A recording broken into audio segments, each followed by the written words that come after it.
दोस्तों, कहानी आरंभ करने से पहले आप अगर इस वीडियो को पहली बार देख रही हैं तो चैनल को लाइक सब्सक्राइब करके बेल आइकॉन को दबा दीजिए ताकि आगे आने वाली हर वीडियो की नोटिफिकेशन आपको सबसे पहले मिल जाए। तो चलिए बढ़ते हैं इस कहानी की ओर। दोस्तों, ये कहानी है दो प्रेमियों की जो प्रेम तो करते हैं पर एक तरफा। और आप लोग तो जानते हैं एक तरफा प्रेम सिर्फ दर्द देता है, जिसकी वजह से रमेश को एक कठिन मार्ग चुनना पड़ा। वो था वशीकरण। क्या वो वशीकरण करके अपनी प्रेम को पा सकता है? चलिए जानते हैं। दोस्तों, रमेश एक शांत स्वभाव का युवक था, लेकिन उसका दिल गांव की सबसे सुंदर लड़की मोहिनी पर आ गया था।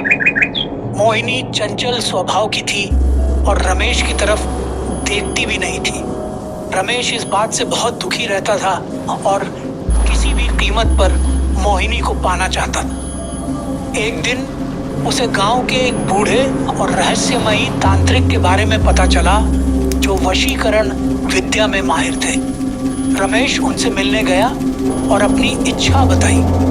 तांत्रिक ने पहले तो उसे समझाया कि यह विद्या सही नहीं है और इसके बुरे परिणाम हो सकते हैं, लेकिन रमेश अपनी जिद पर अड़ा रहा। अंततः तांत्रिक मान गया और उसे एक जटिल अनुष्ठान बताया। इस अनुष्ठान में कुछ विशेष जड़ी बूटियां, मंत्र और एक निर्जन स्थान की आवश्यकता थी।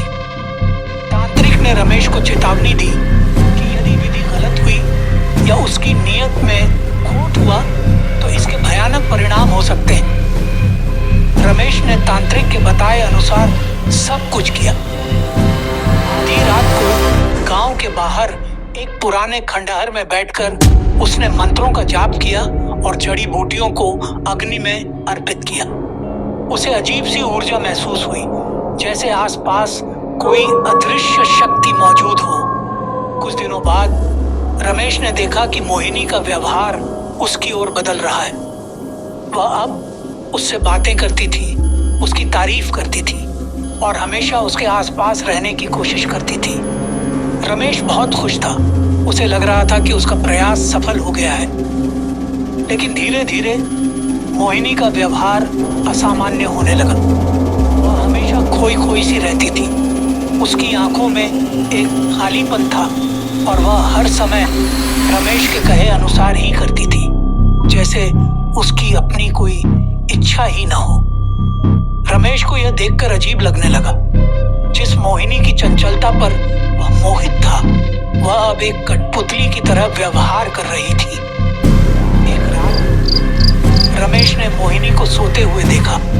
उसके चेहरे पर एक अजीब सी उदासी थी और उसकी आंखों से आंसू बह रहे थे। रमेश का दिल दुख से भर गया। उसे एहसास हुआ कि उसने अपनी इच्छा पूरी करने के चक्कर में मोहिनी की आत्मा को कैद कर लिया।